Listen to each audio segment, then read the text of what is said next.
नमस्कार, good morning, सुप्रभात। Teachers academy के इस ऑनलाइन प्लेटफॉर्म पे एक बार फिर से मैं आप सभी लोगों का बहुत बहुत स्वागत करता हूं। चलिए सभी लोग फटाफट आ जाइए और आज का सेशन हम शुरू करते हैं। आज हम यहाँ पे जिस टॉपिक को लेकर के आए हैं वो आप सभी के लिए, चाहे आप यूजीसी नेट जेआरएफ की तैयारी कर रहे हो या पोस्ट ग्रेजुएट यानी पीजीटी के एग्जाम की तैयारी कर रहे हो, उन सभी एग्जामों के लिए बहुत ही ज़्यादा ये महत्वपूर्ण है।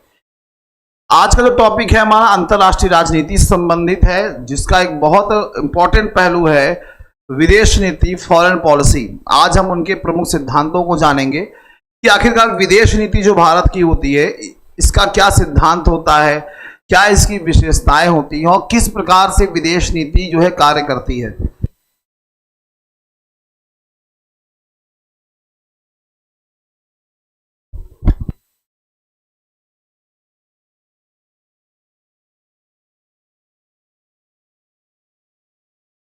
चलिए शुरू करते हैं सभी लोग। नमस्कार सभी लोगों को, सुप्रभात, गुड मॉर्निंग, स्वागत है आप सभी लोगों का।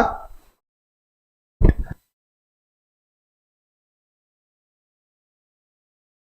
चलिए शुरू करते हैं क्लास अपनी हम लोग। जैसा कि आप देख रहे हैं ये क्लास, आज की जो क्लास है यूजीसी नेट जेआरएफ वाले बच्चों के लिए जो तैयारी करते हैं और सब्जेक्ट उनका पॉलिटिकल साइंस है। तो जब भी आप यूजीसी नेट जेआरएफ का आप सिलेबस देखेंगे पॉलिटिकल साइंस का, तो उसमें एक टॉपिक होता है आईआर का, अंतर्राष्ट्रीय राजनीति का। तो इसी से जुड़ा हुआ टॉपिक है आप लोगों के लिए। और यूजीसी नेट जेआरएफ का नया बैच जो स्टार्ट हुआ है, अगर आप सब्जेक्ट पॉलिटिकल साइंस है आपका और साथ ही साथ अगर आप फर्स्ट पेपर की भी तैयारी करना चाहते हैं तो आप सभी लोगों के लिए 50% डिस्काउंट का जो है ऑफर रखा गया है। तो अगर आप भी यूजीसी नेट जेआरएफ का एग्जाम देने जा रहे हैं इस अब की बार जो होने वाला है नवंबर दिसंबर में, और आप फर्स्ट पेपर और आपका सब्जेक्ट पॉलिटिकल साइंस है या कोई भी सब्जेक्ट और हो, हिस्ट्री, ज्योग्राफी, इकोनॉमिक्स, अगर आप उसकी तैयारी करना चाहते हैं तो आप संस्था के नंबर पे 96 28 95 92 37 83 18 48 92 91 पे कॉल या व्हाट्सएप के माध्यम से संपर्क कर सकते हैं। सभी लोगों को नमस्कार, गुड मॉर्निंग। चलिए शुरू करते हैं क्लास अपनी हम लोग। देखिए हम लोग यहाँ बात करेंगे आज जिस चीज की, वो है भारत की विदेश नीति। भारत की विदेश नीति या फॉरेन पॉलिसी के बारे में हम लोग यहाँ बात करने वाले हैं कि एक्चुअल में भारत की फॉरेन पॉलिसी कैसी है, क्या है। जो फॉरेन पॉलिसी की थ्योरीज हैं, इट मीन्स जो सिद्धांत हैं, वो सिद्धांत क्या है फॉरेन पॉलिसी के, हम उसके बारे में जानेंगे। तो एक बार सभी लोगों से निवेदन है कि वीडियो को जो है शेयर कर दीजिए। आप लोग जो भी आपके जान पहचान में तैयारी करने वाले लोग हैं, तैयारी करते हैं, उन सभी के लिए बहुत ज़्यादा इंपॉर्टेंट होगी ये क्लास। यहाँ से प्रश्न आपके एग्जाम में बनते हैं और कैसे प्रश्न आते हैं हम आपको यहाँ पे बताएंगे, किस प्रकार से प्रश्न जो है आपके एग्जाम में यहाँ से बनते हैं। तो चलिए समय व्यर्थ नहीं करते हैं, सीधे टॉपिक पे आते हैं। देखिए जब हम बात करते हैं भारत की विदेश नीति की, तो इसमें भारत की विदेश नीति के कई सारे उद्देश्य होते हैं, कई सारे टारगेट होते हैं। तो सबसे पहले उद्देश्य की जब हम बात करते हैं कि भारत की विदेश नीति का पहला जो उद्देश्य होता है वो क्या होता है। देखिए भारत की विदेश नीति का सबसे पहला उद्देश्य जो होता है वो होता है अपने राष्ट्रीय हितों, जो उसका राष्ट्रीय हित है, अपने राष्ट्रीय हितों को सुरक्षित करना। सबसे पहला बिंदु आता है कि अपने राष्ट्रीय हितों को सुरक्षित करना।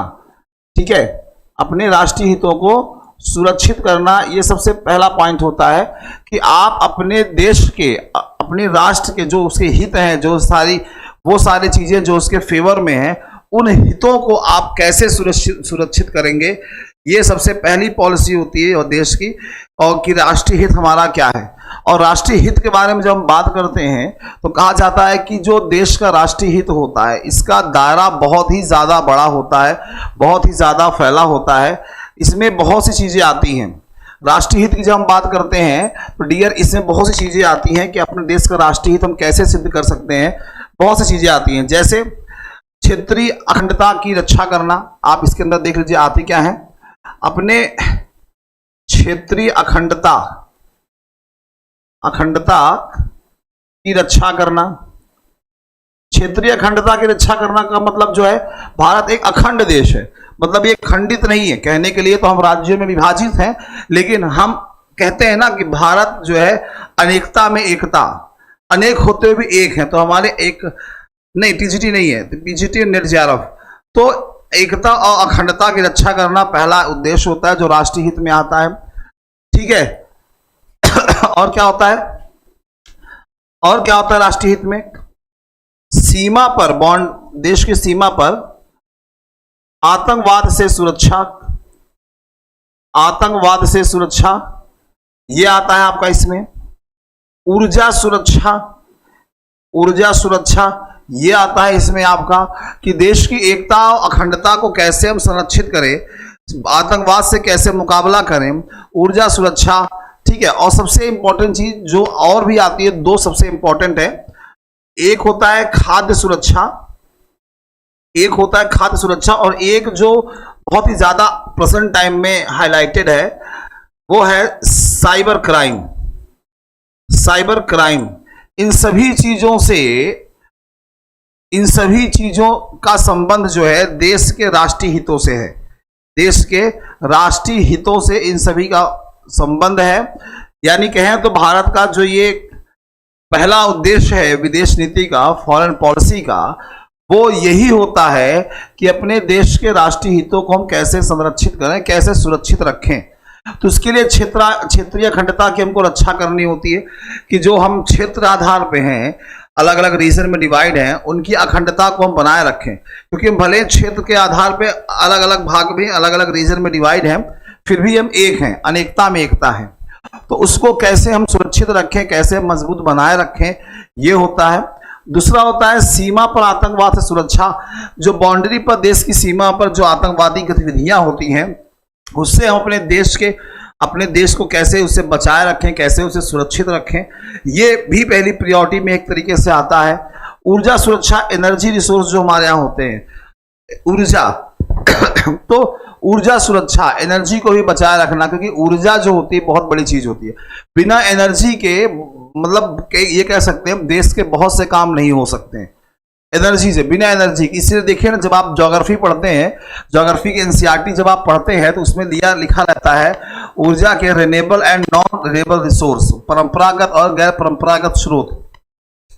ऐसे स्रोत जो सीमित होते हैं, जैसे कि कोयला है, पेट्रोल है, ये ऊर्जा के स्रोत होते हैं, ये आज नहीं तो कल समाप्त हो जाएंगे।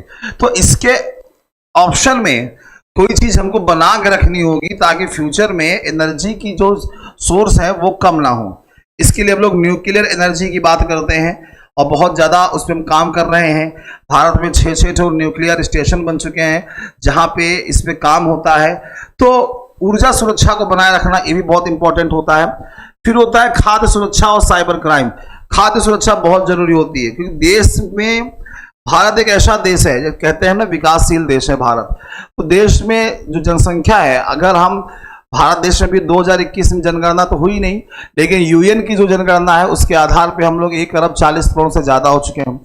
और किसी भी इंसान की, किसी भी नागरिक की जो पहली प्राथमिकता होती है, जो बेसिक नीड होती है, वो आता है रोटी, कपड़ा और मकान। रोटी मतलब खाने से, खाद्य से। तो खाद्य सुरक्षा बहुत ज़रूरी है, और इसके लिए सरकार बहुत काम भी कर रही है। आप देख सकते हैं सरकार बहुत से काम कर रही है।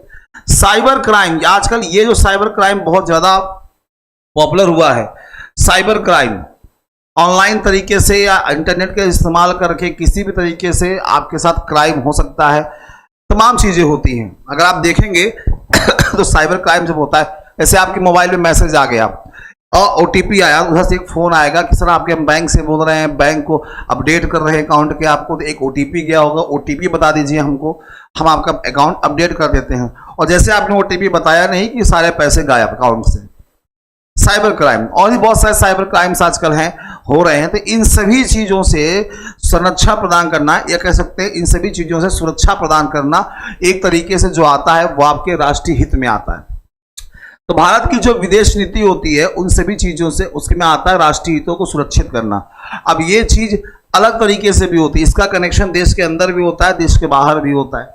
तो इन सभी चीज़ों का संबंध होता है। नहीं, राष्ट्रीय हितों को संरक्षित करना, राष्ट्रीय हितों को बचाए रखना, सुरक्षित करना, ये क्या होता है हमारे देश की उसमें आती है, राष्ट्रीय हित में आता है। ठीक है, ये होता है। इसके अलावा दूसरा क्या होता है, और क्या उद्देश्य होते हैं? अगर हम विदेश नीति के और सारे उद्देश्यों के बारे में हम जानें, तो एक दूसरा उद्देश्य होता है कि एक बाहरी परिवेश बनाना। नमस्कार। क्या होता है? एक बाहरी परिवेश बनाना, ये होता है एक बाहरी परिवेश बनाना। ये एक तरह का उद्देश्य होता है विदेश नीति के अंतर्गत कि एक बाहरी परिवेश बनाना। नमस्कार मनीषा जी। एक बाहरी परिवेश बनाना अवधेश जी। तो बाहरी परिवेश का मतलब क्या होता है? ऐसा परिवेश जो घरेलू विकास के लिए अनुकूल हो। किसके लिए? घरेलू विकास। अब घरेलू का मतलब घर की चीजों से नहीं है, घरेलू विकास संबंध होता है इसका।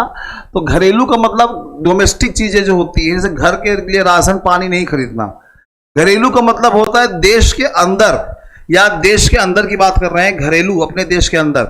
तो घरेलू जो चीजें होती हैं विकास के लिए अनुकूल होना, ऐसा परिवेश बनाना जो अपने घरेलू विकास के लिए अनुकूल होती है। ठीक है।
चलिए, नहीं क्लास रुकी नहीं है, कुछ टेक्निकल एरर हो गया था, लैपटॉप हैंग कर रहा था बेचारा, इसीलिए। चलिए, अच्छा असल में आज संडे है और भाई साहब लैपटॉप भी सोचता है संडे के दिन भी हमारा इस्तेमाल करते हो। अच्छा, प्रतिभा जी बोल रही कि मैंने जिसे नेट का पेट बेच दिया है, अच्छी बात है।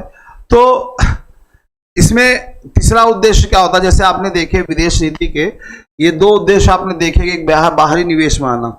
तीसरा उद्देश्य क्या होता है विदेश नीति का, चलिए हम इसके बारे में देखते हैं कि तीसरा उद्देश्य क्या होता है। तीसरे उद्देश्य के बारे में अगर हम बात करते हैं, ये सुनिश्चित करना होता है कि भारत की आवाज वैश्विक मंचों पर सुनी जाए। यह सुनिश्चित करना,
अच्छा आवाज जा रही है, रुक जाओ, खड़े रहो, आवाज जा रही है मेरी?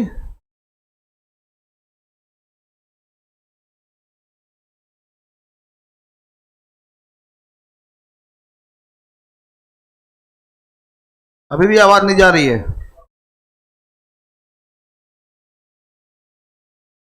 चलिए,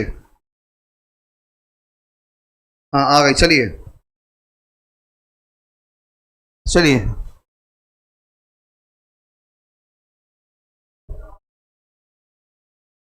तो आ रही है, चलिए ठीक है।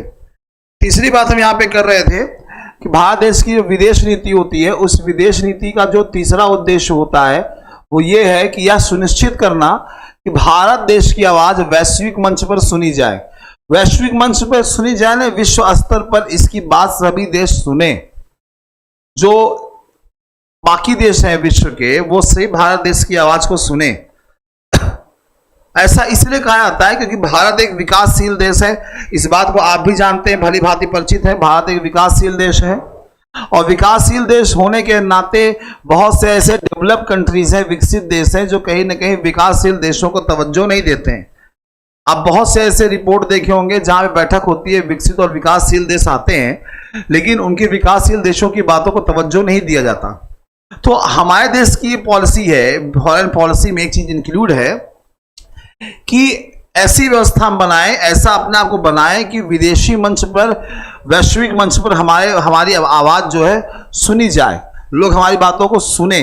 और आज शायद यही रीजन है, सुनी जा रही है हमारी आवाज, और आज शायद यही रीजन है कि G20 का जो सम्मेलन हुआ, जो नई दिल्ली में आयोजित हुआ, उसमें पूरे विश्व के ऐसे ऐसे देश जो एक तरह से विकसित देश हैं, पावरफुल कंट्री हैं, आज सब हमारे देश में आए और G20 का सम्मेलन हमारे देश में संपन्न हुआ। तो भारत की विदेश नीति का एक उद्देश्य यह भी होता है कि भारत की आवाज वैश्विक मंच पर सुनी जाए, और इसी का असर है कि आज वर्तमान में जो G20 का सम्मेलन हुआ वो भारत देश में नई दिल्ली में संपन्न हुआ, जहां पे विश्व के तमाम शक्तिशाली देश जो हैं आए, अपने यहाँ पे बैठे, यहाँ पे बात हुई, खाना तक खाए, घूमे भी, सारे काम किए। तो कहीं ना कहीं एक महत्व जो है भारत देश को दिया जा रहा है, और ये विदेश नीति के नजर से बहुत ही ज्यादा महत्वपूर्ण पहलू है। ठीक है, तो ये तीसरा उद्देश्य होता है। इसे भी याद रखिएगा कि वैश्विक मंच पर इसका जो है प्रभाव पड़ रहा है, तो ये सारी चीजें बहुत इंपॉर्टेंट हैं। ठीक है, अब जो आवाज सुनी जाए, जैसे अगर हम बात करें, अगर एग्जाम्पल की हम बात करें, यहां पे भारत आतंकवाद, ध्यान दीजिएगा, भारत आतंकवाद हो गया, ठीक है, जलवायु परिवर्तन हो गया, जलवायु परिवर्तन हो गया, ठीक है, तीसरा हो गया निशस्त्रीकरण, निशस्त्रीकरण हो गया, ठीक है। तो इसके अलावा वैश्विक व्यापार हो गया, वैश्विक व्यापार मतलब विश्व स्तर पर जो व्यापार होता है, वैश्विक व्यापार हो गया। ये सारी चीजें हैं जो सभी देशों को प्रभावित करती हैं। इन मुद्दों पर भारत देश की आवाज भी सुनी जाए, ये भी एक क्या होती है, भारत देश की पॉलिसी होती है। अब जैसे आप यहाँ पे देख रहे हैं, क्या लिखा है कि भारत आतंकवाद संबंधी मुद्दे जब अंतर्राष्ट्रीय स्तर पर उठाए जाते हैं तो वहां पे या इसकी बातें जो है सुनी जाए। पहले बहुत से नजरअंदाज कर दी जाते थे, लेकिन आज ये बातें सुनी जाती हैं। जलवायु परिवर्तन, क्लाइमेट चेंज को लेकर के आप जान रहे हैं कि इस समय जो दौर चल रहा है, ग्लोबलाइजेशन का दौर चल रहा है, वैश्वीकरण का दौर चल रहा है। इसमें कोई भी देश हो, वो किसी भी थ्रू अपना आंतरिक संबंध विश्व के अन्य देशों के साथ स्थापित करना चाहता है, चाहे वो, और इसमें सबसे मेन चीज जो आती है वो चीज आती है व्यापार। ट्रेड के थ्रू होता है, व्यापार के थ्रू होता है, निवेश के थ्रू होता है। निवेश का मतलब जैसे बाहर से आकर कोई हमारे देश में निवेश कर रहा है, हम अन्य देशों के साथ व्यापार कर रहे हैं, इस तरीके से होता है। तो जलवायु परिवर्तन की जब बात आती है, क्लाइमेट चेंज की जब बात आती है, तो आज देखिए ना, क्लाइमेट बहुत तेजी से बदल रहा है। सितंबर का महीना चल रहा है, लग रहा है कि गर्मी ऐसे पड़ रही जैसे कि जून जुलाई का महीना चल रहा है। तो कहीं ना कहीं रेनफॉल टाइम पीरियड में, बारिश के टाइम में जितनी बारिश की क्वांटिटी होनी चाहिए उससे बहुत कम हो रही है। कहीं कहीं पर ड्राफ्ट यानी सूखा की कंडीशन पड़ जा रही है। तो इसका क्यों पड़ रहा है? क्योंकि क्लाइमेट चेंज हो रहा है। और जब वैश्विक मंच पर इसकी बात होती है, देश के विकसित और विकासशील देश इकट्ठा होते हैं कि भैया जलवायु परिवर्तन को लेकर जब चर्चाएं होती हैं, तो कई बार ऐसा आया है कि जो डेवलप्ड कंट्रीज हैं, जो विकसित देश हैं, वो हमारी बात सुनते ही नहीं है। हमारी बात सुन कहते हैं कि सारी रिस्पॉन्सिबिलिटी, जो जलवायु परिवर्तन हो रहा है, जो समस्याएं आ रही हैं, इसकी सारी जिम्मेदारी विकासशील देशों की है, उन्हीं की वजह से है। तो ये चीजें होती हैं। तो इन चीजों को लेकर के भी वैश्विक स्तर पर, वैश्विक मंच पर देश की बात सुनी जाए। निशस्त्रीकरण की बात हो रही है, वैश्विक व्यापार की बात हुई, विश्व के अन्य देशों के साथ व्यापार हो रही है, इसके लिए अलग संगठन है। आप सभी लोग जानते हैं WTO, वर्ल्ड ट्रेड ऑर्गेनाइजेशन, विश्व व्यापार संगठन कहा जाता है। कभी कभी ये भी विकसित देशों का पक्ष ले लेता है, WTO भी, ऐसा भी सुनने में आता है और देखने से लगता भी है। तो ये चीजें होती है जहां पे भारत देश की आवाज सुनी जाए, हमारे देश की आवाज सुनी जाए, हमारी बातों को तवज्जो दी जाए। तो ये भी भारत देश की एक विदेश नीति का अहम हिस्सा होता है। इस चीज को भी विदेश नीति के अंतर्गत रखा जाता है कि ये बातें जानना बहुत ज्यादा जरूरी है। ठीक है, ये सारी चीजें होती हैं। इन सब के अलावा और कौन सी चीजें हैं और कौन सी चीजें हैं जो भारत देश की विदेश नीति के थ्योरी के अंतर्गत आती हैं? तो भारत देश की विदेश नीति के सिद्धांत के अंदर चौथा उद्देश्य एक तरीके से आप कह सकते हैं द्विपक्षीय संबंधों को मजबूत करना। द्विपक्षीय संबंधों को मजबूत करना। द्विपक्षीय संबंधों को मजबूत करना। द्विपक्षीय संबंधों को मजबूत करना, दो पक्ष माने भारत की अगर हम बात करें, भारत के लगभग कहा जाता है, ध्यान सुनिएगा, भारत के लगभग ऐसा माना जाता है कि 30 मिलियन, लगभग नियर अबाउट 30 मिलियन प्रवासी लोग हैं। प्रवासी मतलब जो अन्य देशों में निवास कर रहे हैं, भारत के प्रवासी लोग हैं। और जो प्रवासी लोग हैं वो भारतीय मूल के व्यक्ति हैं जो पूरे विश्व में फैले हुए हैं, ठीक है। और ये जो चीजें हैं, जो ये प्रवासी लोग होते हैं, ये कहीं ना कहीं एक मजबूत कड़ी के रूप में होते हैं। किसमें होते हैं? मजबूत कड़ी के रूप में होते हैं। एक देश को दूसरे देश से जोड़ने का कार्य करते हैं, एक मजबूत कड़ी के रूप में होते हैं जो देश को अन्य देशों के साथ जोड़ने का काम करते हैं, जिससे द्विपक्षीय संबंधों को क्या होती है? मजबूती प्रदान होती है, ठीक है। ये होता है।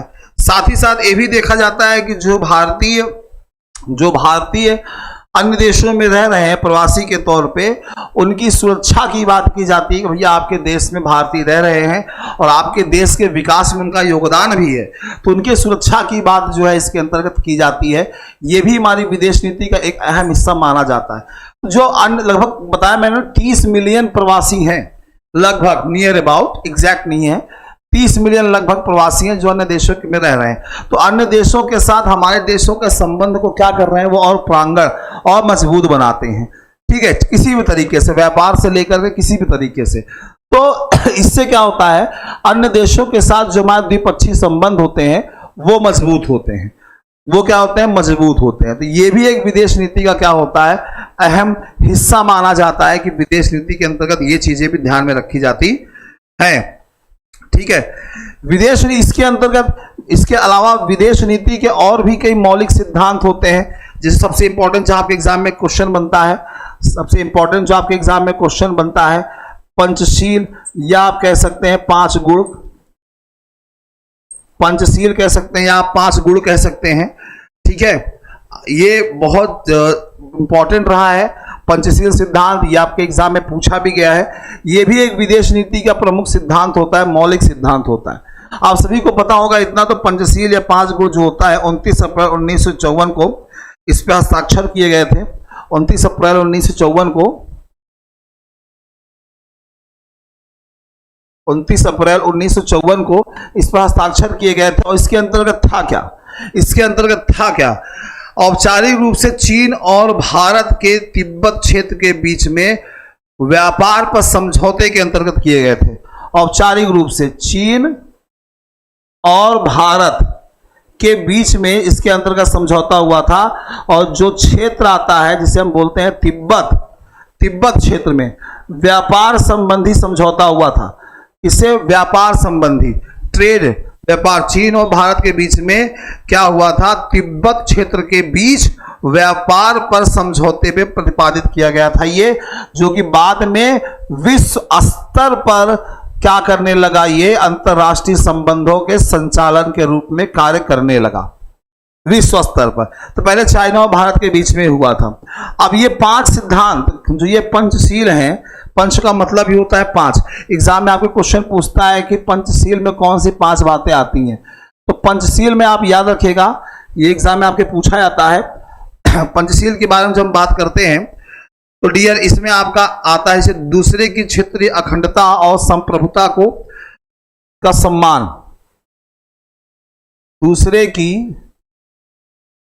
अखंडता और संप्रभुता को सम्मान देना।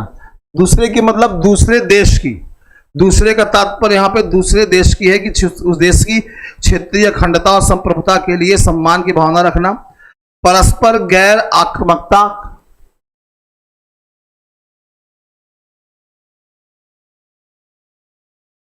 परस्पर गैर आक्रामकता मतलब आक्रामक रवैया ना अपनाना दूसरे के प्रति, ठीक है। परस्पर गैर हस्तक्षेप, परस्पर गैर हस्तक्षेप मतलब हस्तक्षेप ना करना एक दूसरे के मामलों में, परस्पर गैर हस्तक्षेप होता है।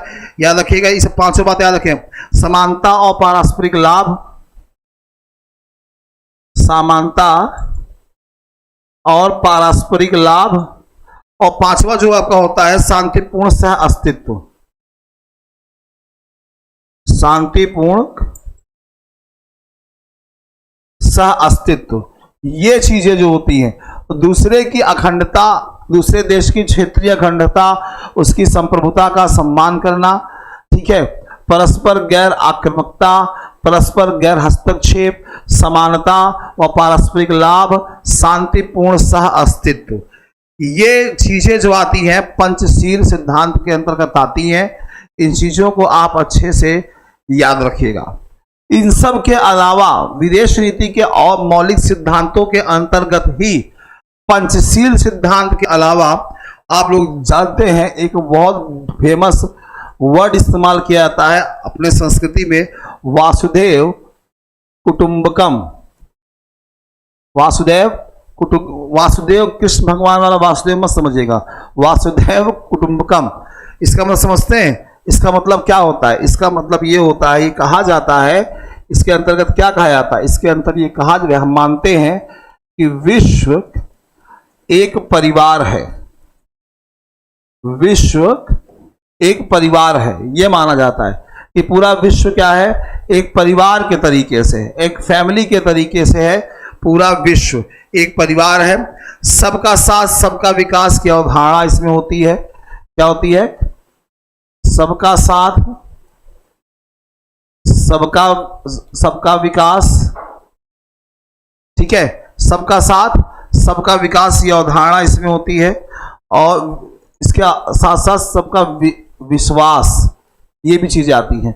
सबका साथ सबका विकास और विश्वास, इस चीज की अवधारणा जो है इसके अंतर्गत आती है। यानी अगर कहा जाए विश्व समुदाय जो होता है पूरा एक परिवार का हिस्सा माना जाता है। परिवार के सदस्यों को शांति के साथ रहना चाहिए, मिलजुल कर काम करना चाहिए, एक साथ आगे बढ़ना चाहिए, एक दूसरे के लाभ के बारे में सोचना चाहिए, एक दूसरे को प्रोत्साहित करना चाहिए। यानी जैसे हम लोग फैमिली में करते हैं, सपोर्ट है हर तरीके से, समर्थन करना। तो ये भी भारत देश का क्या है, एक तरीके से मौलिक सिद्धांत है जो वासुदेव कुटुंबकम होता है, विश्व के एक परिवार के अंतर्गत माना जाता है। ठीक है। या इसके अलावा और कौन सी बातें आती हैं भारत देश के विदेश नीति के सिद्धांतों के अंतर्गत? इसमें एक आता है सैनिक कार्रवाइयों का समर्थन नहीं करना। सैनिक कार्यवाहियों का समर्थन नहीं करना, या आप दूसरे शब्दों में कह सकते हैं कि एक तरफा प्रतिबंध कि सैनिक कार्यवाहियों का समर्थन नहीं करना। हाँ, एक फर्स्ट पेपर होता है, एक सब्जेक्ट होता है एसएलपीजी, तो एक ये भी होता है सैनिक कार्यवाहियों पर समर्थन नहीं करना। सैनिक कार्यवाहियों का समर्थन मतलब भारत जो देश है किसी अन्य देश या देश के समूहों के द्वारा किसी अन्य देश के विरुद्ध सैनिक कार्रवाई करने का समर्थन नहीं करता है। कि भारत देश किसी देश का या किसी देश का समूह है, किन्हीं देशों का समूह है, और वो देश किसी अन्य देश के खिलाफ सैनिक कार्यवाही कर रहे हैं, तो भारत देश किसी भी प्रकार से उस सैनिक कार्यवाही का समर्थन जो है नहीं करता है।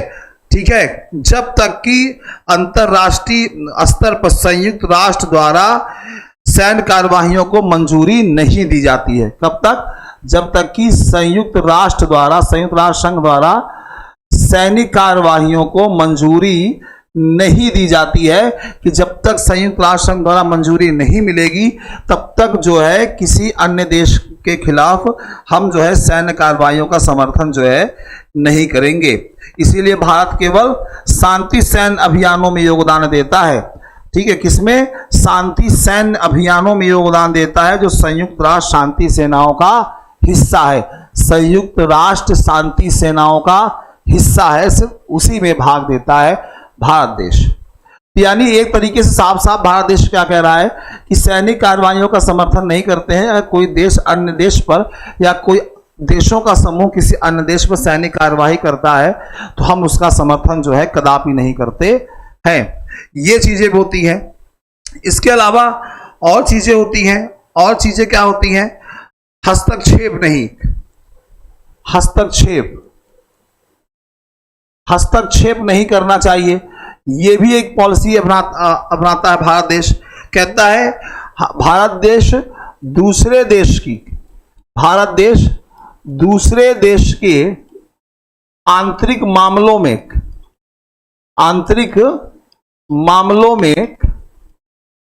हस्तक्षेप नहीं करता है। ये क्लियर कहता है कि हम भाई किसी देश के आंतरिक मामलों में हम हस्तक्षेप नहीं करेंगे। आंतरिक मामलों में अगर हस्तक्षेप आप करते हैं, अगर वो देश कह दिया कि तुमसे क्या मतलब है, ये तो हमारे घर की बात है, आप होते कौन है ऐसा बोलने वाले? तो वहां पे जो विदेशी संबंध होते हैं उस देश के साथ हमारे, वो कहीं ना कहीं प्रभावित हो जाते हैं और इसका नकारात्मक प्रभाव ये देखने को मिलता है। तो किसी भी देश के आंतरिक मामलों में हस्तक्षेप ना करना, ये भी क्या होती है? एक तरह की पॉलिसी होती है किसी भी देश की। ठीक है, उस देश की आंतरिक पॉलिसी में हस्तक्षेप नहीं करेंगे। ठीक है, और वो इस तरह से इसकी बात मना करते हैं भैया ऐसा नहीं कर सकते हैं, क्लियर कट। ठीक है, ये होता है। इसके अलावा सामरिक स्वायत्तता की बात करता है विदेश नीति के अंतर्गत। सामरिक स्वायत्तता, ठीक है, सामरिक स्वायत्तता की बात करता है। अब सामरिक स्वायत्तता क्या होता है? हाँ बिल्कुल, सामरिक स्वायत्तता क्या होता है? जब हम बात करते हैं सामरिक स्वायत्तता के बारे में तो इसमें बताया जाता है कि निर्णय लेने की स्वतंत्रता भारत की विदेश नीति का एक महत्वपूर्ण विशेषता होती है कि हमको जो है निर्णय लेने की पूरी तरह से क्या है? स्वतंत्रता है। निर्णय लेने आप कह सकते हैं सामरिक स्वतंत्रता हमको प्राप्त है कि हम जो है निर्णय लेने में क्या है? स्वतंत्र है, और ये हमारे देश की एक महत्वपूर्ण विशेषता है। ठीक है, ये होता है। इसके अंतर्गत भारत क्या होता है? इसके अंतर्गत ये कहा जाता है कि भारत साझेदारी में विश्वास करता है और गठबंधनों में। ठीक है, लेकिन ये सैन्य गठबंधनों से विशेष तौर से दूर रहता है। भारत देश सैन्य गठबंधनों से विशेष तौर पे दूर रहता है कि भैया नहीं, हमको किसी सेना के साथ गठबंधन करके कोई काम नहीं करना है। तो सैन्य गठबंधनों से दूर रहता है, सामरिक रूप से स्वतंत्र है, वो अपना निर्णय खुद ले सकता है। ये भारत देश की विदेश नीति की एक सिद्धांत है, या आप कह सकते हैं एक नीति होती है। अच्छा जी प्रतिभा जी, हमने देखा और उसे पॉलिटिकल साइंस में आपकी नेट जेआरएफ में अभी थ्योरी की क्लास चल रही है। जैसे उसमें आप देखेंगे यूजीसी नेट जेआरएफ का अगर थ्योरी सिलेबस अगर आप देखेंगे तो उसमें विचारक हैं, सिद्धांत है, संविधान है, तुलनात्मक राजनीति है, आईआर है और लोक प्रशासन है। तो उसमें आप लोग की पेड बैच में अभी थ्योरी क्लास चल रही है। थ्योरी क्लास सेंस मतलब ये होता है सिद्धांत, और उसमें आप लोग अभी महात्मा गांधी के बारे में, सिद्धांतों के बारे में पढ़ रहे हैं। ठीक है, ये तो आज पब्लिक क्लास थी नेट जेआरएफ के बारे में। आईआर की क्लास के सारे वीडियो आपकी टेलीग्राम आपके ऐप पे यूजीसी नेट जेआरएफ के ग्रुप में पड़े होंगे, आप देख सकते हैं। लेकिन ये पब्लिक क्लास थी। बहुत से बच्चे कह रहे थे सर भारत की विदेश नीति के कुछ विशेषताएं हमको बता दीजिए। कल बहुत से बच्चों ने मैसेज किए थे, कई बच्चों से मेरी बात हुई, तो हमने कहा ठीक है एक शॉर्ट टाइप का वीडियो मैं आपको बताता हूँ जिसमें आप सभी जान सकते हैं कि भारत देश की विदेश नीति का महत्व क्या होता है और भारत देश की विदेश नीति कैसे काम करती है, किन किन मुद्दों पर काम करती है, वो चीजें। ठीक है, तो यहां पे ये क्लियर हो गया कि सामरिक स्वायत्तता की बात करता है भारत देश, ये होता है। ठीक है, इसके अलावा विदेश नीति के बारे में हम जब और बात करते हैं, भारत देश की विदेश नीति के बारे में जब और बात करते हैं, इसमें आप एक चीज और देखेंगे, भारत की विदेश नीति की प्राथमिकताएं होती हैं कुछ। जैसे भारत देश की विदेश नीति की एक प्राथमिकता होती है, वो प्राथमिकता क्या होती है? वो प्राथमिकता होती है गुट निरपेक्षता। आप सभी जानते हैं गुट निरपेक्षता भारत देश की विदेश नीति की प्राथमिकता होती है। गुट निरपेक्षता, ठीक है, से लेकर के बहुव्यस्तता तक, गुट निरपेक्षता से लेकर बहुव्यवस्थता तक, गुट निरपेक्षता से लेकर के बहुव्यवस्था व्यस्त व्यस्त बिजी। तो ये देश की विदेश नीति की प्राथमिकताएं होती हैं। हुआ क्या, भारत देश की अगर हम जब बात करते हैं तो भारत देश गुटनिरपेक्ष नीति सिद्धांत का पालन करता है, यानी किसी भी गुट का समर्थन नहीं करता। नमस्कार पूजा जी। भारत देश जो होता है, आजादी के कई सालों के बाद तक भी भारत ने क्या किया है, गुटनिरपेक्षता जो नीति है, इस नीति का इसने क्या किया है, पालन किया है। यानी ये किसी भी प्रकार के गुटों का पक्ष नहीं लेता है, ये इन्होंने यहां बताया है। ठीक है। और आज वर्तमान की बात हम करें तो भारत की अर्थव्यवस्था जो है, भारत की अर्थव्यवस्था के बारे में बात करते हैं, बहुत मजबूत है एक तरीके से कहा जाता है। गुटनिरपेक्ष आंदोलन की अगर हम बात करें तो भारत देश ने हमेशा गुटनिरपेक्षता की बात की, भैया हम किसी के गुट का पक्ष नहीं लेते। हालांकि जो अगर हम देखें कि जब वर्ल्ड वार की बात हम करें, अमेरिका और सोवियत संघ, जो अमेरिका था और वर्सेस सोवियत संघ था, उसमें अगर देखें भले भारत ने किसी महाशक्ति का पक्ष नहीं लिया लेकिन ये देखा गया कि भारत का झुकाव जो था वो कहीं ना कहीं सोवियत संघ की तरफ देखने को मिल रहा था, सोवियत संघ की तरफ देखने को मिल रहा था। हालांकि पार्टिसिपेट नहीं किया ना अमेरिका की तरफ से ना सोवियत संघ की तरफ से। ठीक है। हाँ हाँ बिल्कुल मनीषा जी, इन्होंने लिख के कार्ड भी दिया है। मैं आपको बता दूं मनीषा जी, आप भी जान लीजिए, एलटी और टीजीटी का सिलेबस जो है वो एक तरीके से कंप्लीट हो चुका है पूरा।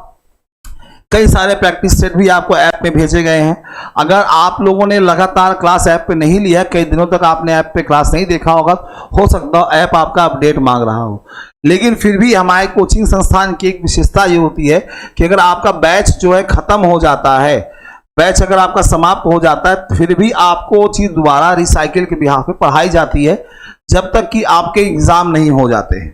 जब तक कि क्या नहीं हो जाते हैं, आपके एग्जाम जो हैं नहीं हो जाते हैं, तब तक वो बैच आपको रिपीट कराया जाता है, वो टॉपिक दोबारा। बहुत सारे बच्चे जो है, जैसे पूजा जी हैं यहाँ पे और शिल्पी जी हैं, बहुत से ऐसे बच्चे हैं जिन्होंने एडमिशन लिया, संतोष जी हैं, एक बार टॉपिक खत्म होने के बाद वो टॉपिक उनको दोबारा देखने को उनके ऐप पे मिलता है और हर बार कुछ न कुछ नया देखने को मिल जाता है। तो क्यों होता है ऐसा? क्योंकि हमने पहले ही बोला है कि जब तक आपके एग्जाम नहीं खत्म होंगे तब तक आपकी क्लास चलती रहेगी, प्रैक्टिस मिलता रहेगा। ठीक है, ये चीजें होती रहती है। ठीक है। आपको रिमूव कहाँ किया गया है भाई? रिमूव कौन कर दिया? अगर कमेंट आपका दिख रहा है, ठीक है, ऐसा नहीं है यार। तो आगे चलते हैं हम लोग कि हाँ, हम बात कर रहे थे कि किसी भी गुट का पक्ष नहीं लेता है, गुट निरपेक्षता की बात ये करता है, ये बहुत बड़ा बात मानी जाती है और आज भी ये जो है इसमें विश्वास करता है। ठीक है, इसमें विश्वास करता है भारत देश, किसी गुट का पक्ष जो है हम नहीं लेते हैं। ठीक। और क्या होता है, और भी इसके अलावा बहुत सारी ऐसी बातें होती हैं जो भारत देश की विदेश नीति के अंतर्गत देखने को आपको मिलती हैं। भारत देश की विदेश नीति के अंतर्गत जैसे वैश्विक आयाम के मुद्दे होते हैं, वैश्विक आयाम के मुद्दे होते हैं। अब वैश्विक आयाम के मुद्दे क्या होते हैं? वैश्विक आयाम के मुद्दे क्या होते हैं? क्लास नहीं मिल रही, आप एक बार अपडेट कर लीजिए, संस्था के नंबर पे फोन करके पूछ लीजिए। मैडम आपसे रिक्वेस्ट है, हम थोड़ी अपडेट करते हैं, हम थोड़ी अपडेट करते हैं। अरे ऐप पे ये क्लास नहीं चल रही है मनीषा जी, यूट्यूब पे चल रही है, तो ऐप पे कहां मिलेगी आपको? ठीक है। तो चलिए वैश्विक आयाम के मुद्दों के बारे में बात करते हैं। जैसे ये भी एक विदेश नीति के अंतर्गत आता है। आतंकवाद हो गया, भ्रष्टाचार हो गया, काला धन हो गया, ठीक है, मनी लॉन्ड्रिंग हो गया, ठीक है, भगोड़ा भगोड़ा समझते हैं ना आप? भगोड़ा आर्थिक अपराधी, भगोड़ा आर्थिक अपराधी, ये हो गया। ठीक। आतंकवाद, भ्रष्टाचार, काला धन, मनी लॉन्ड्रिंग, ये सब हो गया।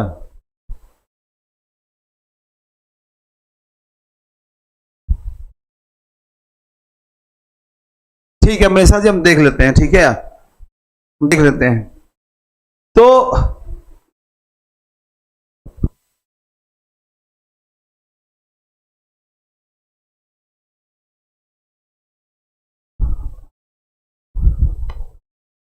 तो ये सारे भी क्या होते हैं, वैश्विक आयाम के मुद्दे होते हैं।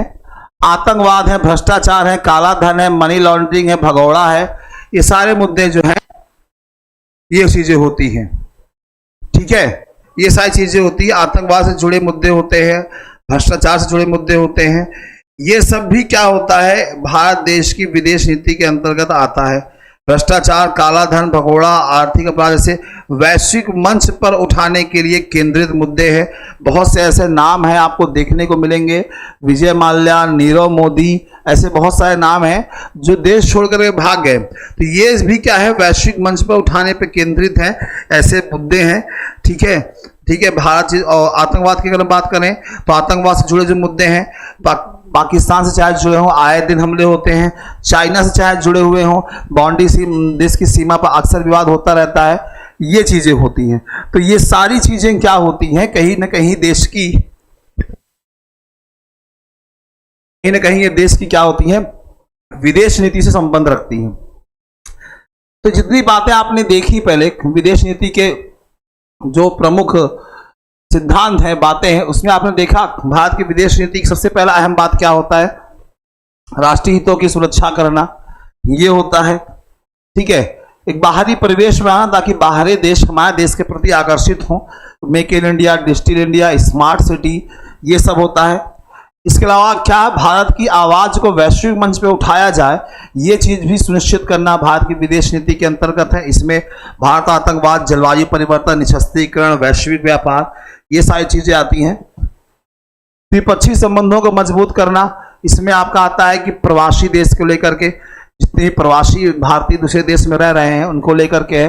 Panchsheel, very important, Panchsheel is the very important, ये आपके एग्जाम में बहुत पूछा जाता है। 5 बातें जो हैं ये विदेश नीति का एक अहम हिस्सा होता है भारत की, बहुत इंपॉर्टेंट है ये। वासुदेव कुटुंबकम, ये भी बहुत इंपॉर्टेंट है, पूछा गया है, बहुत ज़्यादा पूछा गया है ये। फिर सैनिक कार्यवाही को समर्थन नहीं करना, आंतरिक मामलों में हस्तक्षेप नहीं करना, सामरिक स्वायत्तता, गुट निरपेक्षता, ये वेरी इंपॉर्टेंट है, वेरी इंपॉर्टेंट है गुट निरपेक्षता। इसको एक टॉपिक के रूप में अलग से पढ़ सकते हैं आप, गुट निरपेक्षता क्या होती है, ये सारी बातें वेरी इंपॉर्टेंट है। ठीक है, ये सारे बिंदु हैं जो आपके लिए बहुत ज़्यादा इंपॉर्टेंट है। ये तो मैं सिर्फ भारतीय विदेश नीति के कुछ थ्योरीज बताई, प्रैक्टिकली अभी चीज़ें हुई कहाँ, अभी सिर्फ थ्योरीज मैंने बताई हैं कि ये सिद्धांत ऐसे ऐसे होते हैं। अब इन चीज़ों को जब डीपली हम पढ़ेंगे, जैसे हम लोग आतंकवाद की बात करते हैं तो आतंकवाद को लेकर के जो पहल की गई राष्ट्रीय मंच पर, उसमें क्या क्या चीज़, अंतरराष्ट्रीय मंच पर क्या पहल की गई, ये बातें भी इसके अंदर आपको जाननी है। गुट निरपेक्षता नाम हमने जाना कि भारत की विदेश नीति का एक अहम हिस्सा है, लेकिन गुट निरपेक्षता की बात कब शुरू होती है, इसमें क्या बातें थी, आज का क्या परिदृश्य है, ये सारी चीजें। पंचशील सिद्धांत ये विदेश नीति का हिस्सा है, इसमें चीजें होती हैं, लेकिन इसके अंतर्गत कौन सी बातें और आती हैं, ये तमाम बिंदु हैं जिसको आपको और ओपनली डिटेल से पढ़ना है, और जो कि मैं आपको पढ़ाऊंगा यूजीसी नेट जेआरएफ के सिलेबस के अंतर्गत। तो अगर आप भी पॉलिटिकल साइंस आपका सब्जेक्ट है और आप भी यूजीसी नेट जेआरएफ की तैयारी करना चाहते हैं और साथ ही साथ फर्स्ट पेपर की भी तैयारी करना चाहते हैं, 2 होता है, एक सब्जेक्ट एक फर्स्ट पेपर, तो हमारी संस्था के नंबर पे 96 28 95 92 37 83 18 48 92 91 पे आप कॉल कर सकते हैं। कॉल करके आप जो है वहाँ पे इंक्वायरी ले सकते हैं, या फिर अगर नंबर नहीं लग रहा है बिजी तो 96 वाले नंबर पे आप व्हाट्सअप लिख के भेज सकते हैं अपना सब्जेक्ट, अपना कोर्स लिख करके। तो ये छोटा सा क्लास थी सिद्धांत, विदेश नीति के सिद्धांत को लेकर के। नेक्स्ट क्लास लेकर के फिर मैं आपके सामने कल उपस्थित होऊंगा शाम 5 बजे। ठीक है, शाम 5 बजे कल रही क्लास, मेरी क्लास 4 से 6 के बीच में रहती है प्रतिदिन शाम में। कल 5 बजे आप लोगों की क्लास रहेगी। तो आज के लिए फिलहाल इतना ही रखता हूँ, कल फिर आप लोगों से मेरी मुलाकात होगी, तब तक के लिए दीजिए इजाज़त। सभी लोगों को हमारा नमस्कार।